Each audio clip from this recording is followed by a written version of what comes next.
Cuando se calma el bullicio de la ciudad y se van apagando las luces de la casa, se enciende la luz del entendimiento. Desde este momento comienza Puerto de Libros, Librería Radiofónica, programa que contiene todos sus elementos tipo A. Puede ser escuchado por niños, niñas y adolescentes sin la supervisión de padres, madres o representantes. Comienza Puerto de Libros, Librería Radiofónica.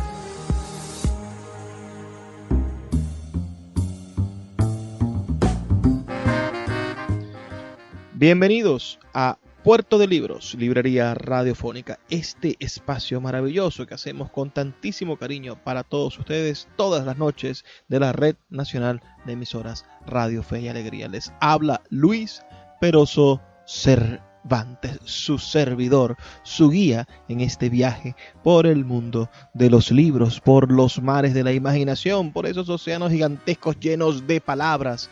Y usted podrá hoy embarcarse en una de estas naves maravillosas que son los barcos de papel, nuestros geniales libros, máquinas del tiempo capaces de transportarnos a lo más antiguo y brillante de la humanidad. Hoy tendremos un programa bastante interesante. Es nuestro programa número 133 programas llevando literatura a sus hogares por Radio Fe y Alegría. En nuestra sección Páginas Zulianas vamos a compartir nada más y nada menos que con el gran poeta Alfredo Áñez Medina, fallecido ciertamente, pero que nos ha dejado su maravillosa poesía. Leeremos 3 poemas del libro Geografía del Dolor. Luego, en nuestra sección La Voz del Autor, escucharemos al poeta, al maestro poeta mexicano Manuel Iris, a quien tuvimos la oportunidad de hacerle una breve entrevista, apenas unas 3 preguntas, pero riquísimo de contenido. No tiene desperdicio escuchar esas 3 estupendas preguntas del mexicano Manuel Iris, que vive en Estados Unidos, en Cincinnati, y nos está contando un poco cómo pasan los días por allá. Después tendremos la oportunidad de leer y de comentar el relato de Jorge Luis Borges, Pedro Salvadores, que narra un capítulo de la historia argentina y que bien podría darnos mucho material a nosotros para conversar sobre nuestra propia historia. Vamos ahora a escuchar los mensajes que tienen nuestros anunciantes.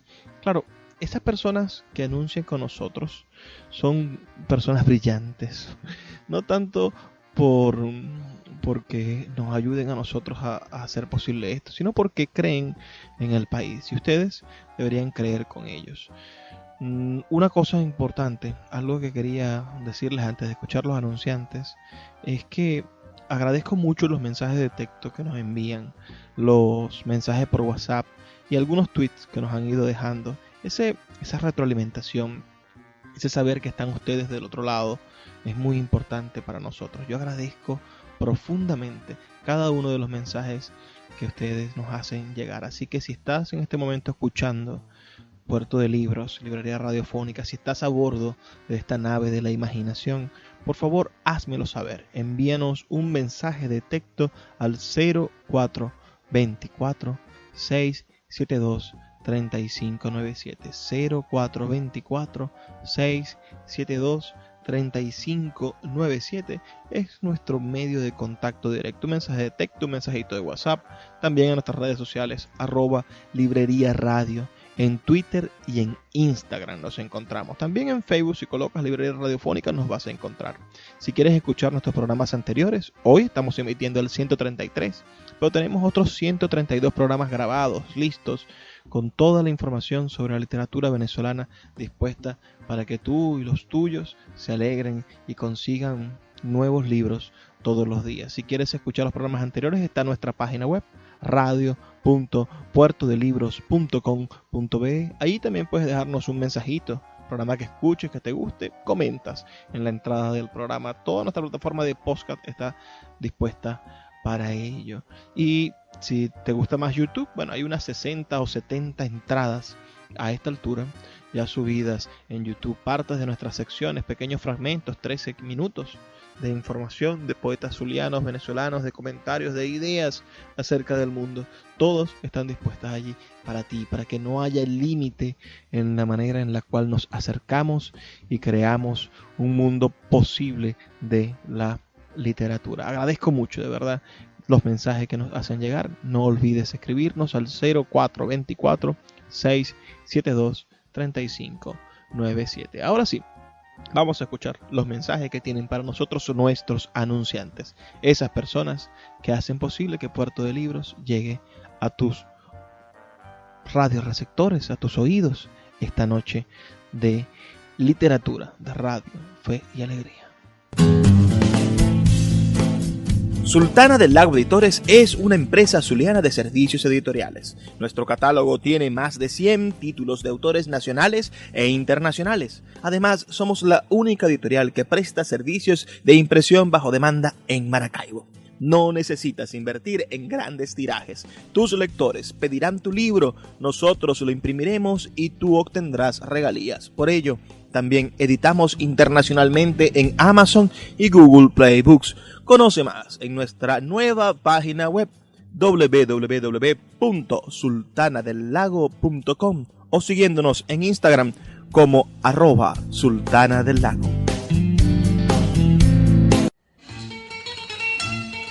Páginas zulianas en Puerto de Libros, librería radiofónica, por Radio Fe y Alegría, con todas las voces.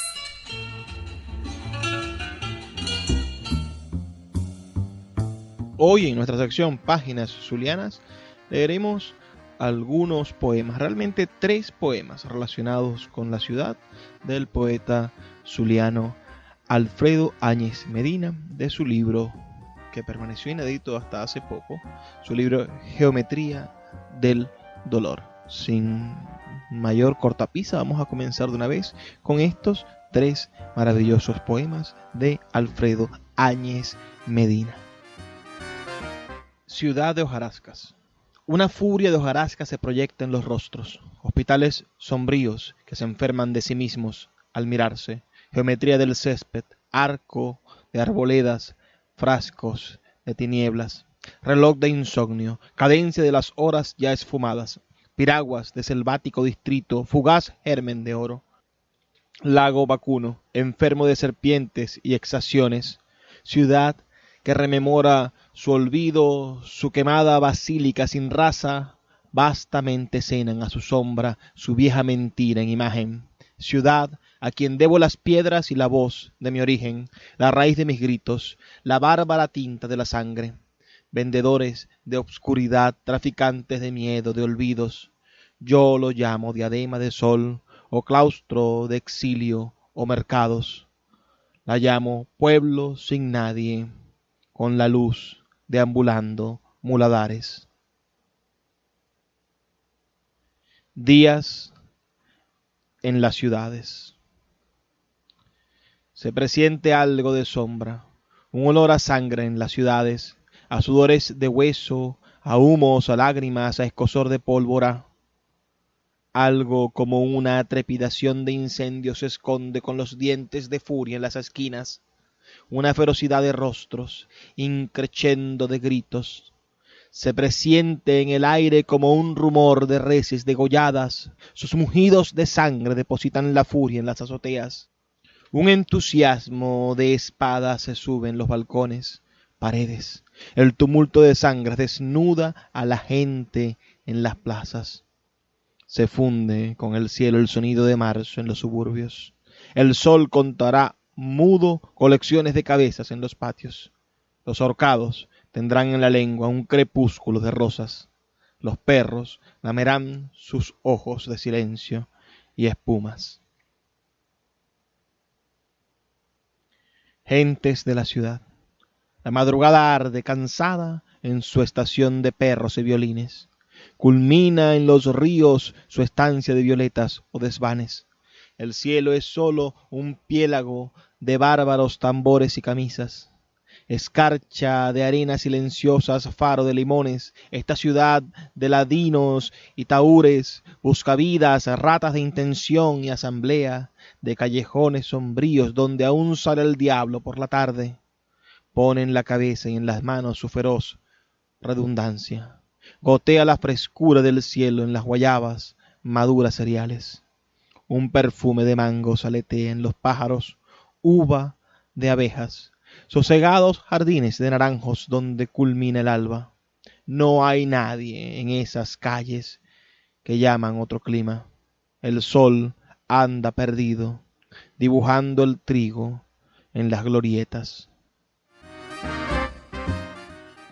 3 maravillosos poemas de Alfredo Áñez Medina, rebosantes de imágenes poéticas fabulosas. Alfredo Áñez Medina, quien utilizó los seudónimos de Aljamar y Arturo Nosos. Nació en Maracaibo el 1 de diciembre del año 1938 y murió en la misma ciudad el 16 de junio de 1993. Genial, verdaderamente genial. Sus libros: Transfiguración de la Noche, publicado en 1973, Contexto de Vivir, el Atardecer, otro libro que narra Maracaibo de manera extraordinaria, de 1987, la antología de Cali Agua, donde está recogido alguna de su poesía inédita, publicada en 2008 después de su muerte, y este que está en nuestras manos, Geometría del Dolor, publicado en el año 2011 por la Universidad del Zulia, las ediciones del Vicerrectorado Académico a cargo del profesor Ángel Madrid, y con el cuidado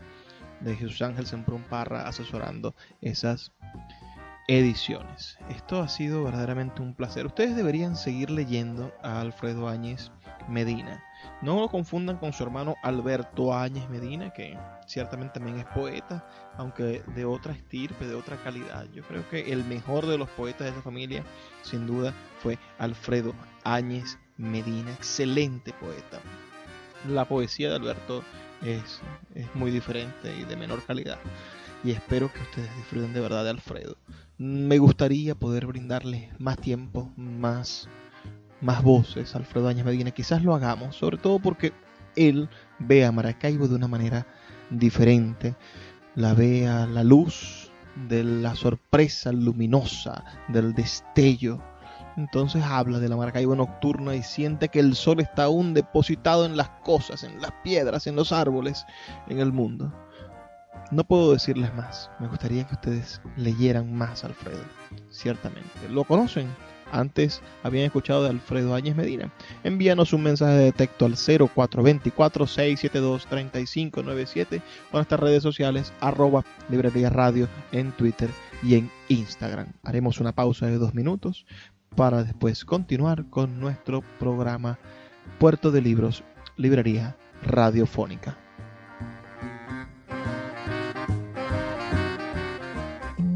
Puerto de Libros, Librería Radiofónica, tu canal diario para encontrar nuevos libros. Con el poeta Luis Peroso Cervantes. Síguenos en @Librería Radio.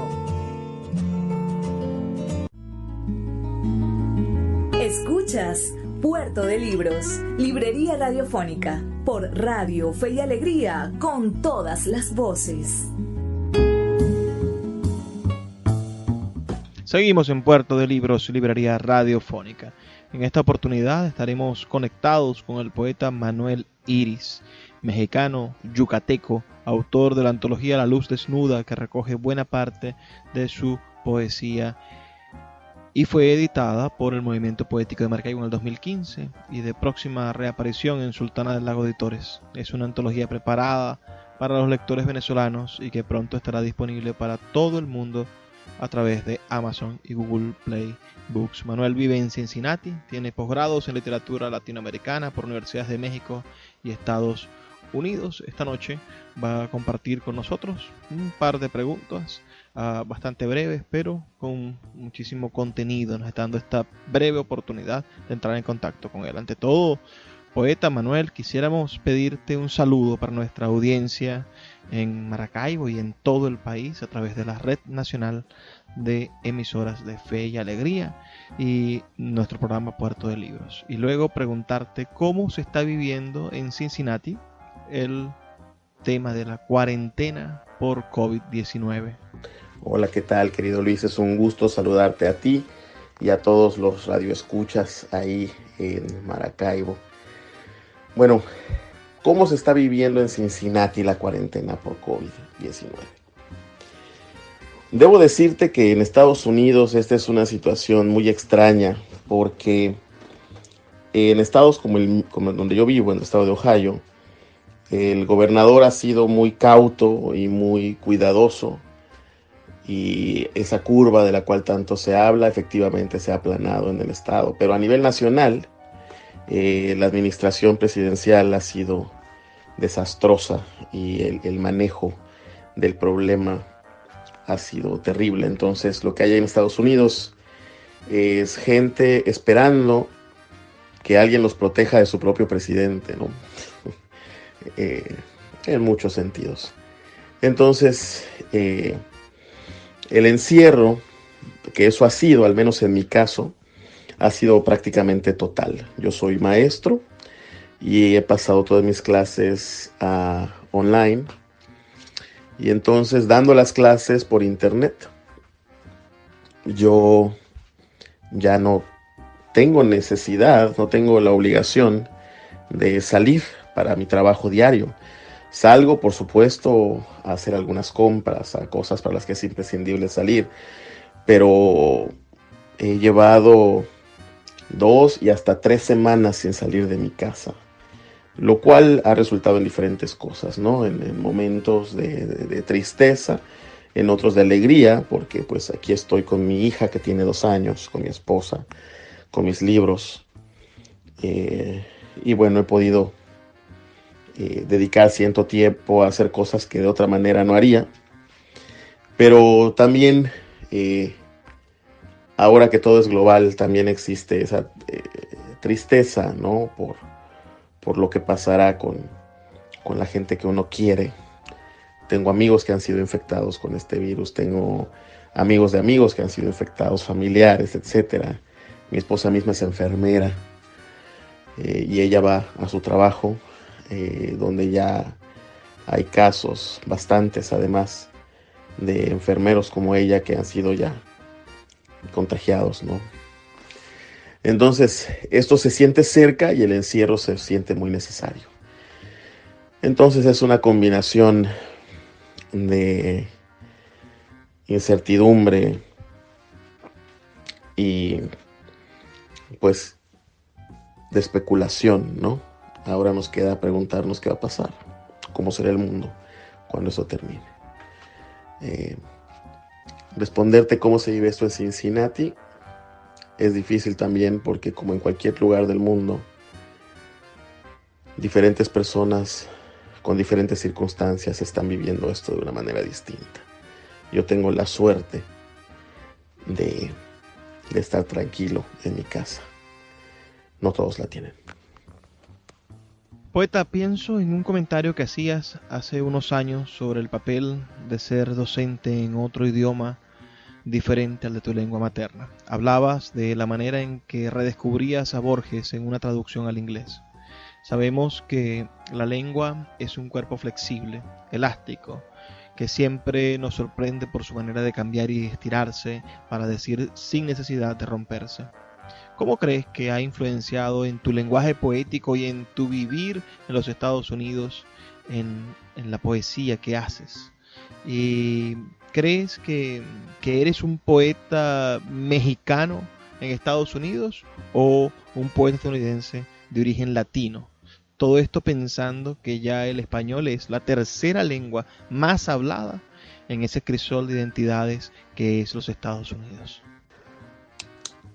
Bueno, por supuesto que la obra de un autor cambia a lo largo del tiempo, porque el mismo autor, porque cualquier ser humano cambia a lo largo del tiempo, pero también no puedo negar, querido Luis, que mi experiencia de extranjería ha cambiado la manera en la que percibo la literatura, la manera en que me percibo a mí mismo, la manera en que percibo mi idioma.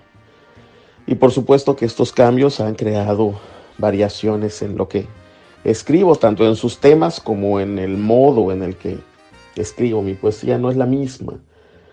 Y mi lectura, mi escritura, yo no soy el mismo en ninguno de los aspectos, ¿no? Ahora leo en inglés, tanto como leo en español, lo cual hace que mi relación con la lengua inglesa y relación con mi propia lengua no sea la misma.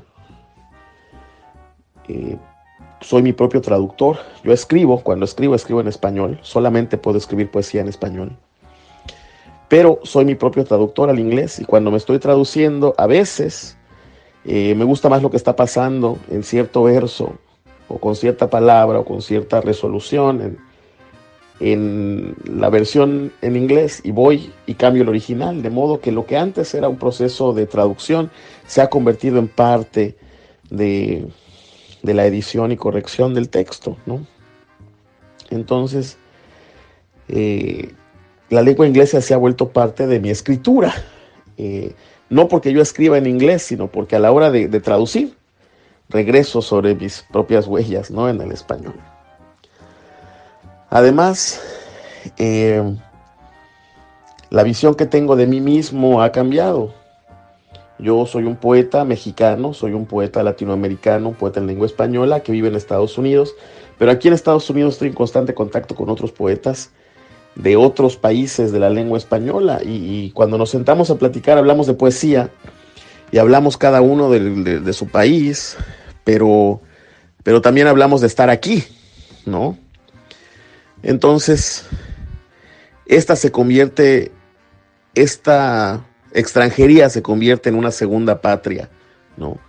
Yo escribo como poeta mexicano, pero también escribo como poeta hispano radicado en Estados Unidos, y en eso soy compatriota de un panameño que vive acá, y de un venezolano que vive acá, y de un cubano que vive acá, porque todos estamos acá y todos estamos extrañando lo que hay allá. Entonces yo creo que esta es creo que la extranjería es una patria por sí misma, y nos hace pensar en la existencia, en nosotros mismos, en el idioma, en la literatura misma, de otro modo, que no es necesariamente nuevo. Esto ha sucedido desde que la literatura existe, el viaje existe, y esta sensación de estar escribiendo desde todas partes sin ninguna, esta sensación de que uno le pertenece a la lengua y a la literatura misma, y de que las fronteras pueden ser más o menos artificiales, nos acompaña a todos los que estamos fuera, ¿no? Entonces la respuesta corta es sí. Sí ha afectado el modo en el que entiendo la escritura, porque ha afectado el modo en que me entiendo y me veo a mí mismo. Y no soy un escritor americano de procedencia mexicana. Soy un escritor mexicano, soy un escritor latinoamericano radicado en Estados Unidos. Eso es lo que yo soy. Finalmente, para terminar esta breve conversación que hemos tenido, me gustaría hacerte mención de una hermosísima canción de Alberto Cortés que dice: yo no soy extranjero, y que va minando la existencia de esas estructuras que separan a los hombres. Veo que tú dices hermosamente que tu poesía existe en una presencia mexicana. Ahora pienso en aquel otro poema tuyo, hermoso poema realmente, dedicado a tu abuela, a quien ya estaba perdiendo la memoria en el personaje del poema, y te reconoce como si en tu rostro estuviera cifrado el rostro de tu abuelo, quien la abandonó. Háblame por favor de tu poesía, de la presencia de la memoria. Si crees que obedece a la tradición poética que te define, o está presente en todas las tradiciones poéticas del mundo, ese asunto de la memoria.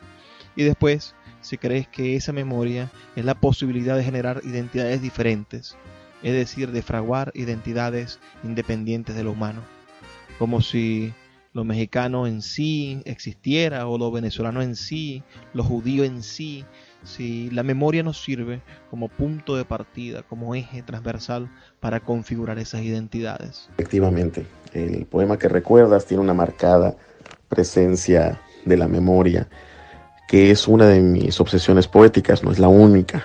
Hay otras como el deseo, la muerte, la belleza, la poesía misma, el silencio, la música. La memoria es, sí, fundamental para mi escritura, pero ¿quién que escribe no escribe desde la memoria, ¿no? Y quién que vive no vive desde la memoria, y quién que es no es desde la memoria, ¿no? Cualquier identidad se forma a partir de la memoria, de los recuerdos. Y la poesía tiene la enorme facultad y la enorme responsabilidad también, a veces, de ser parte de la memoria de las sociedades, del individuo. Es decir, que la poesía nos sirve para retar a la muerte, para retar al olvido, para rescatar de ellos dos lo que no queremos que desaparezca, ¿no?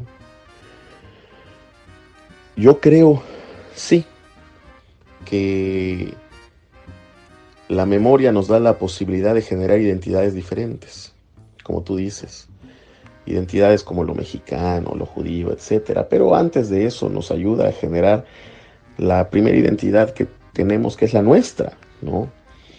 ¿Quién soy yo? ¿Y qué? ¿Y por qué?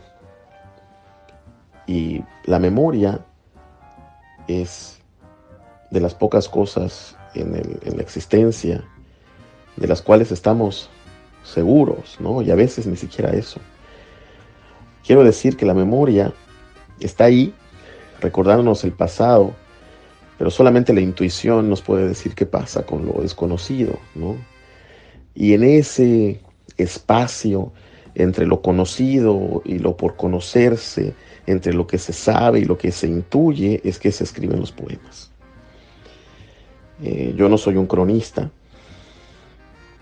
yo soy un poeta y por lo tanto me acerco más a lo desconocido, al misterio, que a las certidumbres.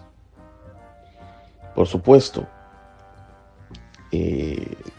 la poesía surge de una sola certidumbre, que es la certidumbre de sí misma, ¿no?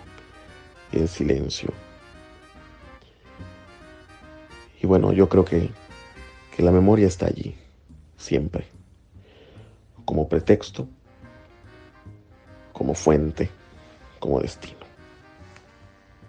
Quiero agradecer al poeta Manolidis por el breve tiempo que nos ha ofrecido, y a ustedes quienes nos escuchan, por favor, los invito a seguir a Manolidis en sus redes sociales, a buscar sus libros y también a que nos envíen sus ideas, sus comentarios al 0424-672-3597, 0424-672-3597. Vamos a hacer una breve pausa de 2 minutos y ya volvemos con más de Puerto de Libros, Librería Radiofónica. Síguenos en @Librería Radio. Cada día un libro. Puerto de Libros, Librería Radiofónica. Por Radio Fe y Alegría, con todas las voces.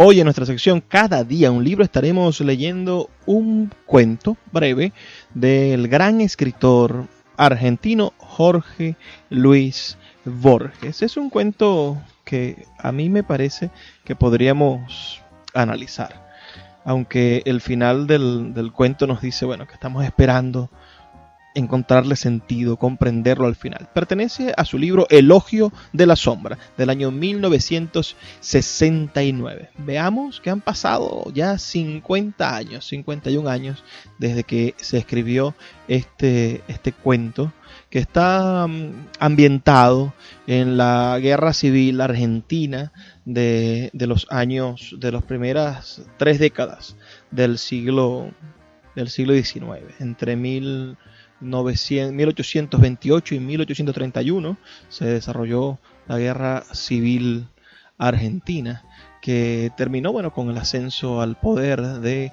José Manuel de Rosas, el primer dictador, digamos, de la Argentina. Disculpen que me ría, no sabría cómo llamarlo. Debemos de ampliar todo nuestro conocimiento para ser más amables con la historia latinoamericana. Muchas veces no conocemos nuestra propia historia y es terrible encontrarnos con la historia de otro país y no poder opinar a profundidad. Lo cierto es que el caudillismo, esa historia, ese vicio del caudillismo que tanto hemos padecido en Venezuela, le dio sentido a muchas cosas de lo que vivieron los seres humanos de nuestro continente.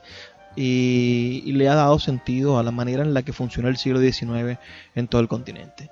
Este cuento que vamos a estar leyendo a continuación, perteneciente, como les digo, al elogio a la sombra, se llama Pedro Salvadores. Espero que les guste y después que lo terminemos de leer vamos a comentar algunas cosas, así que mientras que lo vamos leyendo ustedes pueden enviarnos su opinión al 0424-672-3597 0424-672-3597. Pedro Salvadores, a Juan Murchison. Quiero dejar escrito, acaso por primera vez, uno de los hechos más raros y más tristes de nuestra historia. Intervenir lo menos posible en su narración, prescindir de adiciones pintorescas y de conjeturas aventuradas es, me parece, la mejor manera de hacerlo. Un hombre, una mujer y la vasta sombra de un dictador son los tres personajes. El hombre se llamó Pedro Salvadores. Mi abuelo Acevedo lo vio días o semanas después de la batalla de los Caseros. Pedro Salvadores tal vez no difiera del común de la gente, pero su destino y los años lo hicieron único. Sería un señor como tantos otros de su época. Poseería, nos cabe suponer, un establecimiento de campo, y era unitario. El apellido de su mujer era Planes. Los dos vivían en la calle Suipacha, no lejos de la esquina del Temple. La casa en que los hechos ocurrieron sería igual a las otras. La puerta de la calle, el zaguán, la puerta cancel, las habitaciones, la hondura de los patios. Una noche, hacia 1842, oyeron el creciente y sordo rumor de los cascos de los caballos en la calle de tierra y las vivas y mueras de los jinetes. La mazorca esta vez no pasó de largo. Al griterío sucedieron los repetidos golpes mientras los hombres derribaban la puerta. Salvadores pudo correr la mesa del comedor, alzar la alfombra y ocultarse en el sótano. La mujer puso la mesa en su lugar, la mazorca interrumpió. Venía a llevárselo a Salvadores. La mujer declaró que éste había huido a Montevideo. No le creyeron. La azotaron, rompieron toda la vajilla celeste, registraron la casa, pero no se les ocurrió levantar la alfombra. A la medianoche se fueron, no sin haber jurado volver. Aquí principia verdaderamente la historia de Pedro Salvadores. Vivió 9 años en el sótano. Por más que nos digamos que los años están hechos de días y los días de horas y que 9 años es un término abstracto y una suma imposible, es una historia atroz. Sospecho que en la sombra que sus ojos aprendieron a descifrar, no pensaba en nada, ni siquiera en su odio ni en su peligro. Estaba allí, en el sótano. Algunos ecos de aquel mundo que se estaba vedado le llegarían desde arriba.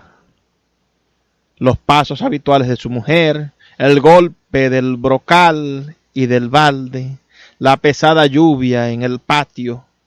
Cada día, por lo demás, podía ser el último.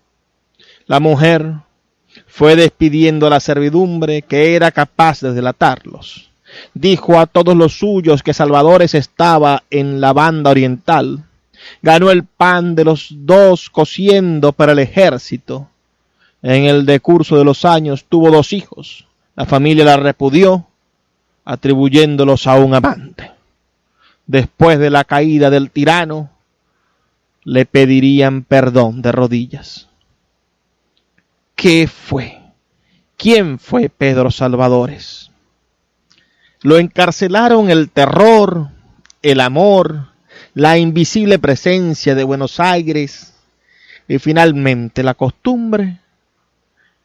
Para que no la dejara sola a su mujer, le daría inciertas noticias de conspiraciones y de victorias.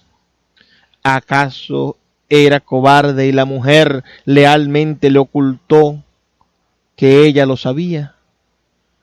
Lo imaginó en su sótano, tal vez sin un candil, sin un libro. La sombra lo hundiría en el sueño. Soñaría al principio con la noche tremenda en que el acero buscaba la garganta, con las calles abiertas, con la llanura. Al cabo de los años no podría huir y soñaría con el sótano. Sería al principio un acosado, un amenazado. Después no lo sabremos nunca. Un animal tranquilo en su madriguera o una suerte de oscura divinidad. Todo esto hasta aquel día del verano de 1852 en que Rosas huyó. Fue entonces cuando el hombre secreto salió a la luz del día. Mi abuelo habló con él, fofo y obeso. Estaba del color de la cera y no hablaba en voz alta. Nunca le devolvieron los campos que le habían sido confiscados. Creo que murió en la miseria.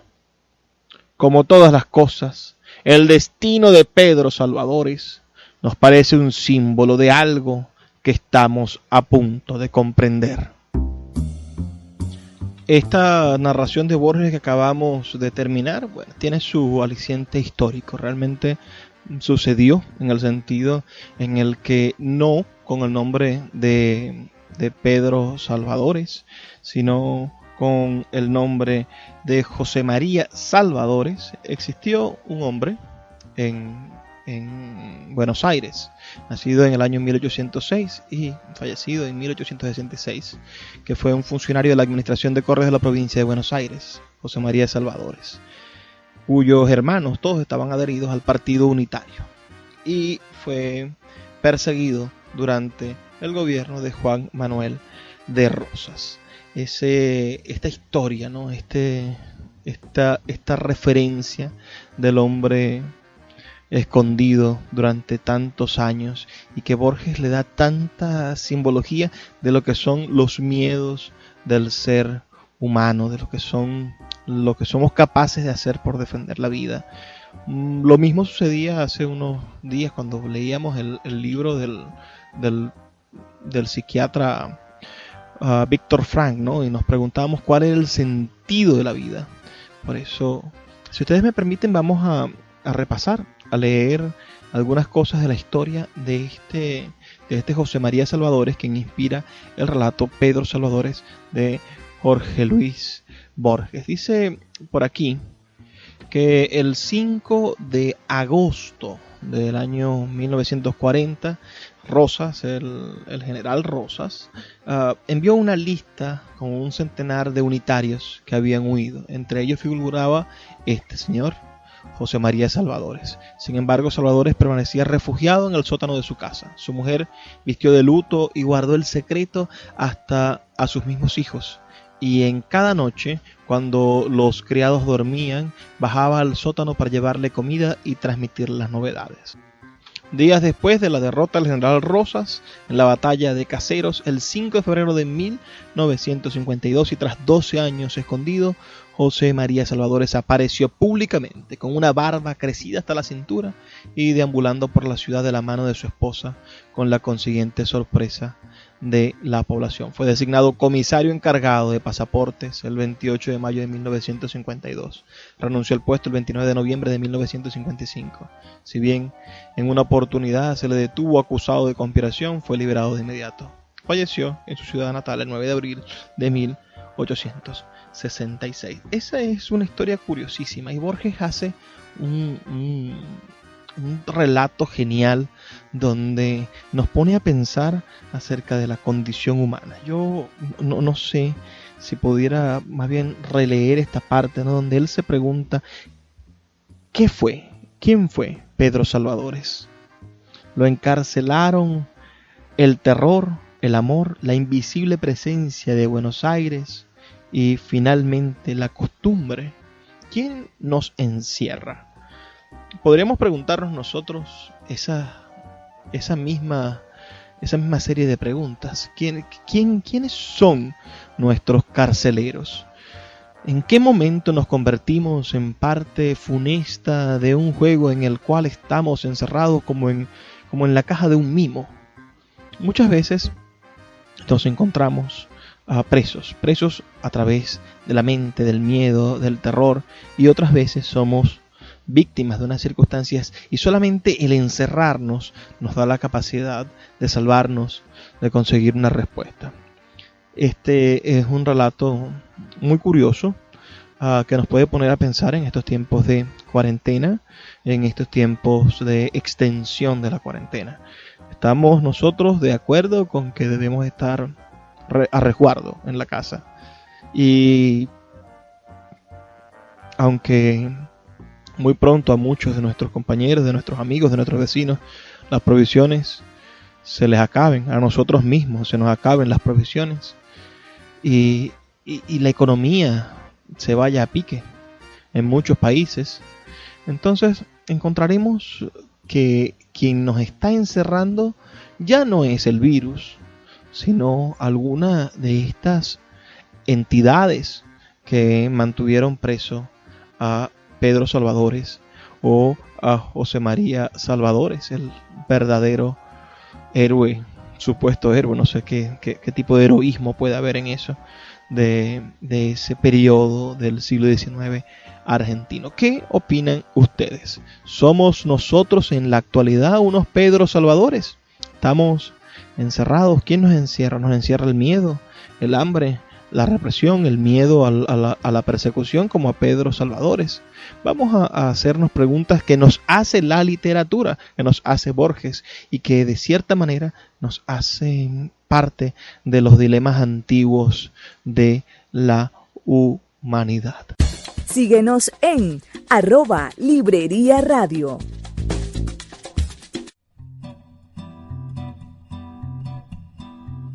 ¿Cómo piensa la literatura? Piensa mejor. Lee un libro. Puerto de Libros, librería radiofónica por Radio Fe y Alegría, con todas las voces.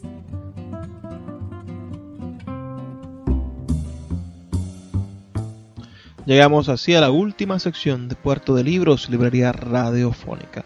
Hemos tenido un programa bastante variado, muy bueno a mi modo de ver. Lo que pasa es que a mí me gusta la mayoría de las cosas que hago. Espero que ustedes sean capaces de comunicarse con nosotros, de decirnos, darnos algunas ideas de cómo hacerlo mejor cada día.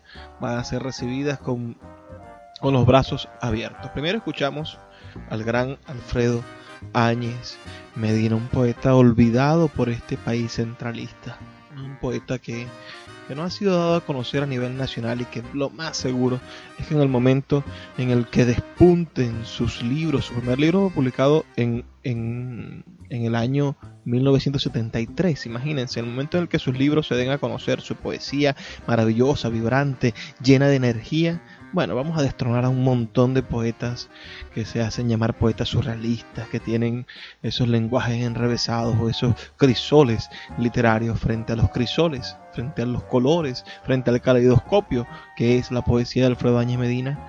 Vamos a darle una buena lección a las personas que creen que han leído todo en poesía.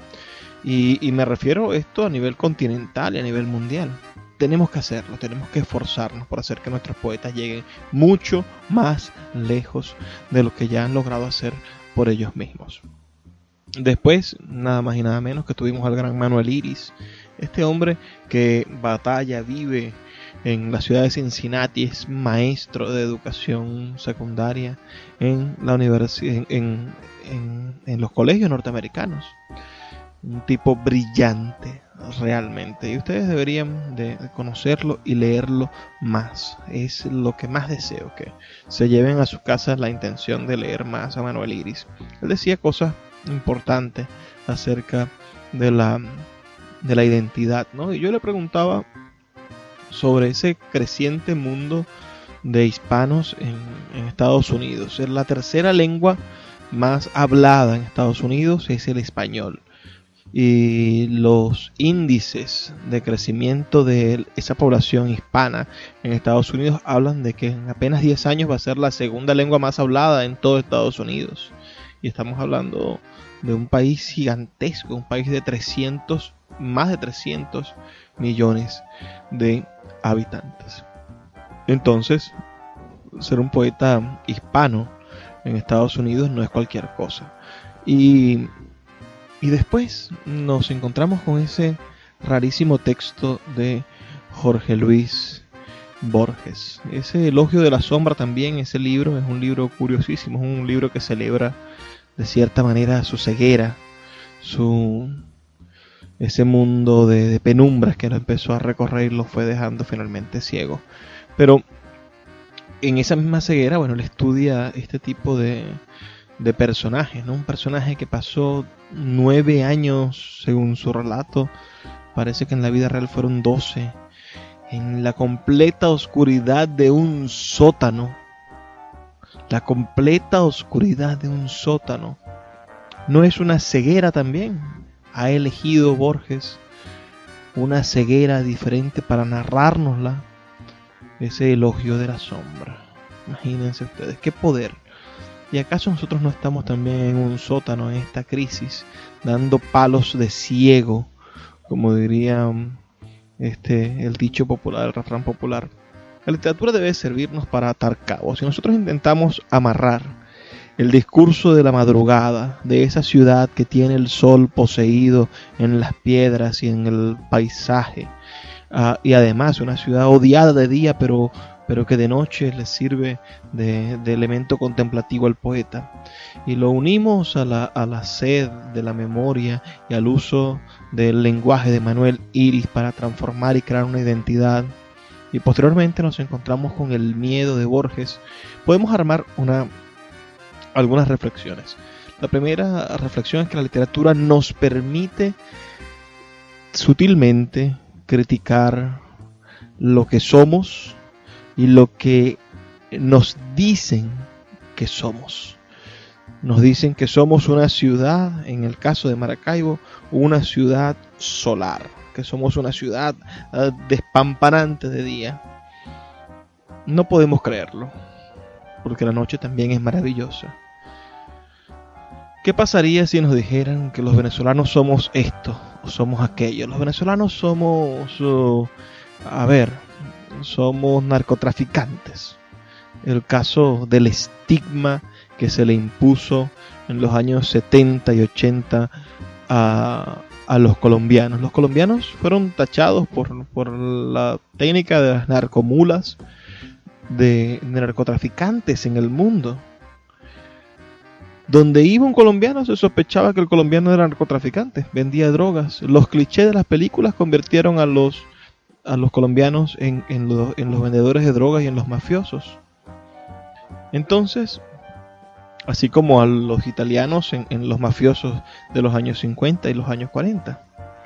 Entonces, pensemos que los venezolanos somos tachados de irrespetuosos, de groseros, de ventajistas, de pillos, por esa cantidad de venezolanos que se han ido, cerca de 5 millones supuestamente según las organizaciones internacionales.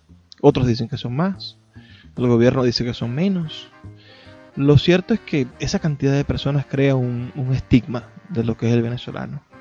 Y el zuliano tiene, por ejemplo, un estigma en todo el país. Y el caraqueño tiene un estigma. Y el merideño, con esa horrible palabra gocho, también le han creado un estigma. ¿Cómo nosotros hacemos para vencer eso? Tenemos que hacerlo con inteligencia. Y ahí puede ser a través del arte, de la poesía, de la generación de conceptos que reevalúen, que recreen, que potencien lo que son nuestros verdaderos atributos como sociedad, como pueblo, como elemento identitario. Usemos nuestra literatura para callar al que venga a decir, no, tú eres un gocho. Bueno, aquí está la literatura de los poetas andinos, trascendente. Aquí está Ana Enriqueta Terán, aquí está Ramón Palomares, aquí están los grandes decires y haceres de nuestro pueblo, las grandes épicas, nuestros pensadores. Aquí está Mariano Picón Salas, nuestro gran pensador del siglo XX. Ese es el gocho al que tú te refieres, el gran andino, el gran pensador del país. Y cuando vengan a decir, no, que los maracuchos, que el solazo, que tal, bueno, vamos a hablar del odio que siente hacia el sol Alfredo Áñez Medina, y de cómo la noche de Maracaibo brilla gracias a que las cosas están cargadas de energía. Y después, cuando nos toque huir, cuando nos toque escondernos, cuando algo suceda, bueno, pensemos en las posibilidades que tengamos nosotros para hacer resistencia y después para hacer resiliencia. Yo salvo de esa historia de Pedro Salvadores, ya salvo una cosa genial, y es ese ímpetu de venganza, de salir después a caminar tomado de la mano de tu esposa para limpiar su nombre. Debemos resistir.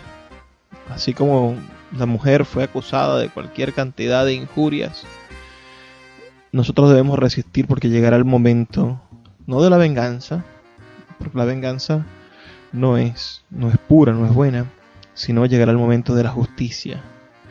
Llegará el momento en el cual las cosas se dirán del nombre y con las palabras que nosotros logremos construir que se digan. Nosotros lograremos fraguar la verdad. La verdad de este país se fraguará a través del pensamiento ilustrado, a través de la generación de conocimientos, a través de la reevaluación de nuestros principios morales, éticos, estéticos, culturales, antropológicos. Vamos a construir una nacionalidad, un país, a través de las cosas importantes, las que valoramos, sin mitos, y que la literatura, la lectura nos sirva para eso. Señores, solamente un libro será capaz de salvar a un pueblo. Un libro capaz de salvar a un pueblo. El libro como metáfora de todos los libros. Y el pueblo como metáfora de la familia, del barrio, de la ciudad. Sí, leyendo, señores, porque un cambio de poder, cambio de presidentes que suceden todo el tiempo, cambios de gobernadores, cambios de alcaldes que suceden y han sucedido y seguirán sucediendo. No, porque es que la crisis que trae Venezuela es una crisis que viene desde el gobierno del Imperio Español. Desde que el último capitán general renunció y dijo, si no quieren gobierno, yo no quiero mando. Y desde que Páez asumió que el país era suyo, y después lo asumió Guzmán Blanco, y después lo asumió Gómez, y después lo asumió Pérez Jiménez, y después lo asumieron las cúpulas del CEN de Acción Democrática, y después lo asumió el presidente Calderas, que fue infinitamente candidato, y después lo asumieron los que unificaron al Partido Socialista Unido, y muchas veces nos han dicho, el país es mío, el país es mío, el país es mío. Ellos son parte del problema. El problema real se soluciona leyendo, se soluciona creando una sociedad culta, una sociedad educada, invirtiendo en educación, en transformación. Los mejores tiempos de nuestro país sucedieron cuando invertimos en nuestras universidades y graduamos profesionales capaces de desarrollar la nación. Que se fueron algunos, fuga de cerebros, no importa. Los que se quedaron, los que dieron todo por el país, crearon el sistema eléctrico, crearon las carreteras, crearon la modernidad, generaron el país que tenemos y el país que queremos. Leer, señores, vamos a leer. Un libro tiene la llave del progreso y del futuro para nuestra nación. Es todo lo que les voy a decir esta noche. Vuelvan a sintonizarme mañana por la misma señal, a la misma hora, y podremos seguir conversando acerca del futuro del país a través de los libros. Por ahora voy a dejarlos con los mensajes que tienen para nosotros nuestros anunciantes, esas personas que hacen posible que Puerto de Libros llegue a sus hogares y se convierta en una realidad. Pero antes de irme, voy a dejarles el mensaje que siempre les dejo. Por favor, sean felices, lean poesía. Sultana del Lago Editores es una empresa zuliana de servicios editoriales. Nuestro catálogo tiene más de 100 títulos de autores nacionales e internacionales. Además, somos la única editorial que presta servicios de impresión bajo demanda en Maracaibo. No necesitas invertir en grandes tirajes. Tus lectores pedirán tu libro, nosotros lo imprimiremos y tú obtendrás regalías. Por ello, también editamos internacionalmente en Amazon y Google Play Books. Conoce más en nuestra nueva página web www.sultanadelago.com o siguiéndonos en Instagram como @sultanadelago.